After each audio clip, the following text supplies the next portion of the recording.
नमस्कार मैत्रिणींनो, आज आपण शिवणार आहोत कापडी पिशवी। तर इथे मी माझ्याकडे जुनी साडी होती तिचा हा कपडा घेतलेला आहे।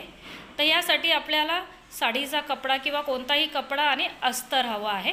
तर इथे हा जो साडीचा कपडा आहे 36 इंच, आता हा डबल फोल्ड केला म्हणून तिथे 18 येत आहे। ते याचप्रमाणे अस्तरसुद्धा आपल्याला 36 इंच × 15 इंच रुंदीला घ्यायचं आहे आणि हे सुलटवर सुलट ठेवून 3 बाजूने अस्तर आपल्याला त्या कपड्याला जोडून घ्यायचं आहे।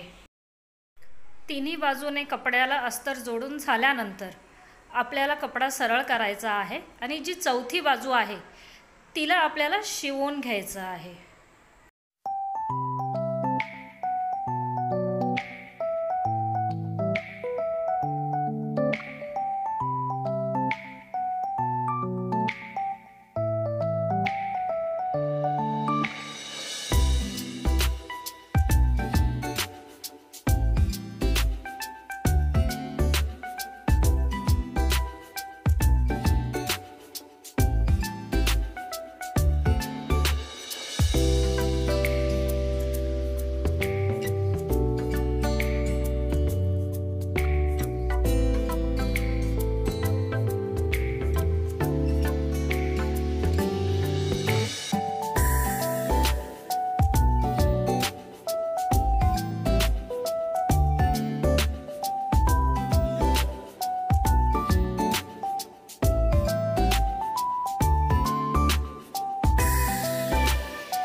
आता इथे पिशवी शिवण्यासाठी जो मी कपडा घेतला आहे तो प्लेन आहे। तर ह्यावर मी चेक्सची डिझाइन करत आहे।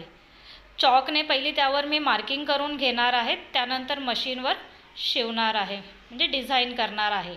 तुमच्याकडे जर चांगला कपडा असेल तर तुम्हाला अशी डिझाइन करण्याची गरज नाही।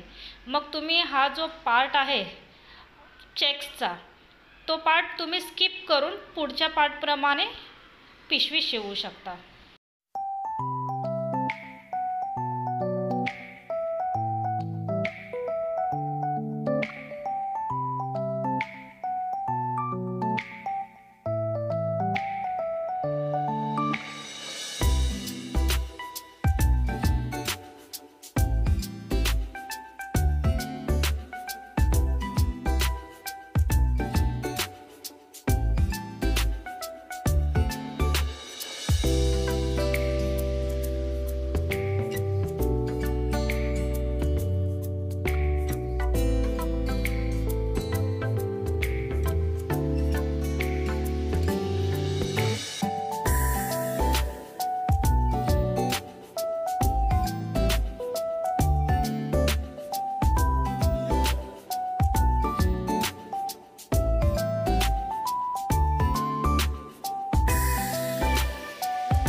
आता आपण ह्या कपड्याला बेल्ट लावणार आहोत। तर इथे 5 इंचाची मी मार्किंग केलेली आहे आणि त्याच्यामध्ये आतमध्ये आणखीन 1-1 इंच असं दोन्ही बाजूने मी ही मार्किंग केली आणि ही पिशवीच्या उलट बाजूला म्हणजे अस्तरच्या बाजूला केली आहे। हे बेल्ट मी घेतलेले आहे। हे बेल्ट तुम्ही पाहू शकता एक 32 इंचापर्यंत वगैरे आहेत। तर इथे मी उलट्या बाजूला बेल्ट अशा प्रकारे लावणार आहे।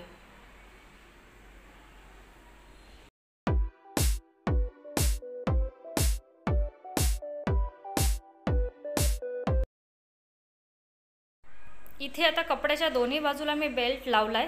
त्यानंतर कपडा फोल्ड करून दोन्ही बाजूला अशा प्रकारे आपल्याला शिलाई मारायची आहे। अशा प्रकारे 15 मिनिटांमध्ये आपली एक कापडी पिशवी तयार झाली आहे।